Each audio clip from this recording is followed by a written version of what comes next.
നമസ്കാരം, മലയാളി വാർത്തയിലേക്ക് സ്വാഗതം. പലസ്തീന് നേരെ ഇസ്രായേൽ നടത്തിയ 1.5 വർഷത്തെ കടുത്ത യുദ്ധത്തിൽ കൊല്ലപ്പെട്ടവർ 47,000 പേർ, കാണാതായവർ 20,000 പേർ, ആകെ മരണം 70,000 എന്ന നിലയിലേക്ക് ഉയരുകയാണ്. വെടിനിർത്തൽ കരാർ റദ്ദാക്കിയ ശേഷം അമേരിക്കയുടെ പിന്തുണയോടെ ഇസ്രായേൽ പലസ്തീനും ഹമാസിന് നേരെ ഏത് നിമിഷവും അതിശക്തമായ യുദ്ധത്തിനൊരുങ്ങുകയാണ് ഇസ്രായേൽ. 2 ആഴ്ച മുമ്പ് വെടിനിർത്തൽ നിലവിൽ വന്നിട്ടും ഇസ്രായേൽ ആക്രമണം തുടരുകയാണ്. മധ്യ ഗാസയിൽ നുസൈറത്ത് ക്യാമ്പിന് പടിഞ്ഞാറ് തീരദേശ പാതയിൽ വാഹനം ലക്ഷ്യമാക്കി ഇസ്രായേൽ നടത്തിയ കടുത്ത ആക്രമണത്തിൽ 4 പലസ്തീൻകാർക്ക് പരിക്കേറ്റിട്ടുണ്ട്. വടക്കൻ ഗാസയിലേക്ക് പോയ സംശയകരമായ വാഹനം തകർത്തെന്നും വെടിനിർത്തൽ കരാറിൽ ആക്രമണം ഒഴിവാക്കാൻ പറഞ്ഞിട്ടുള്ള മേഖലയ്ക്ക് പുറത്തായിരുന്നു ഈ സ്ഥലമെന്നും ഇസ്രായേൽ പറയുന്നു.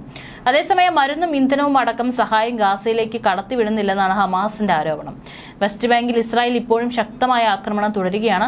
ജനിൻ അഭയാർത്ഥി ക്യാമ്പിന് നേരെ നടത്തിയ ആക്രമണത്തിൽ 20ഓളം വീടുകളും കെട്ടിടങ്ങളും തകർന്നു. ഹമാസ് തീവ്രവാദികൾ ഉപയോഗിക്കുന്നതായി കരുതുന്ന കെട്ടിടങ്ങളാണ് തകർക്കുന്നതെന്നാണ് ഇസ്രായേലിന്റെ വിശദീകരണം. അമേരിക്കൻ പ്രസിഡന്റ് ഡൊണാൾഡ് ട്രംപുമായി ചർച്ചകൾക്കായി ഇസ്രായേൽ പ്രധാനമന്ത്രി ബെഞ്ചമിൻ നെതന്യാഹു ഇന്നലെ അമേരിക്കയിൽ എത്തിയിട്ടുണ്ട്. ഡൊണാൾഡ് ട്രംപിന്റെ പുതിയ ഭരണകൂടവുമായി സഹകരിച്ച് പശ്ചിമേഷ്യയുടെ ഭൂപടം മാറ്റിവരയ്ക്കാനാകുമെന്നാണ് വിമാനം കയറും മുമ്പ് നെതന്യാഹു പറഞ്ഞത്.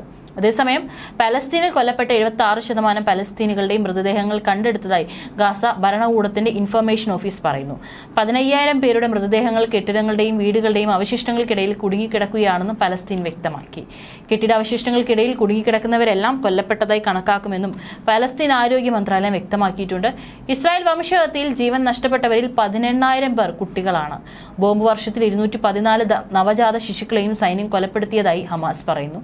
യുദ്ധം ആരംഭിച്ച ശേഷം 20 ലക്ഷത്തിലേറെ പേർ കുടിയൊഴിപ്പിക്കപ്പെട്ടു.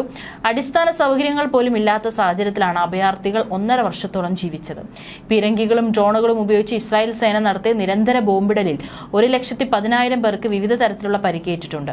പോരാട്ടത്തിൽ 1,155 ആരോഗ്യ പ്രവർത്തകരും 205 മാധ്യമപ്രവർത്തകരും 194 സിവിൽ ഡിഫൻസ് ജീവനക്കാരും കൊല്ലപ്പെട്ടതായാണ് കണക്ക്. വെടിനിർത്തൽ കരാർ നിലവിൽ വന്നതിനെ തുടർന്നാണ് കൊല്ലപ്പെട്ടവരുടെയും പരിക്കേറ്റവരുടെയും പുതുക്കിയ എണ്ണം പലസ്തീൻ പുറത്തുവിട്ടത്. ഗാസ വെടിനിർത്തൽ കരാറിന്റെ ഭാവി സംബന്ധിച്ച് തനിക്ക് ഉറപ്പില്ലെന്ന് അമേരിക്കൻ പ്രസിഡന്റ് ഡൊണാൾഡ് ട്രംപ് പ്രഖ്യാപിച്ചതും ആശങ്ക ഉയർത്തുകയാണ്. ഇസ്രായേൽ പ്രധാനമന്ത്രി ബെഞ്ചമിൻ നെതന്യാഹുവുമായി ഗാസ വെടിനിർത്തൽ 2ാം ഘട്ടം നടപ്പാക്കുന്നത് സംബന്ധിച്ചും നിർണായക ചർച്ച നടക്കാനിരിക്കെയാണ് ട്രംപിന്റെ അപ്രതീക്ഷിതമായ പ്രതികരണം. പുറത്തുവരുന്നത് വെടിനിർത്തൽ മാർച്ച് വരെ നീളുമെന്നതിനാൽ ഇസ്രായേൽ വിലക്ക് കാരണം രക്ഷാപ്രവർത്തകർക്ക് എത്താൻ കഴിയാതിരുന്ന പ്രദേശങ്ങളിലും മൃതദേഹങ്ങൾക്കായുള്ള പരിശോധന നടത്തുന്നുണ്ട്.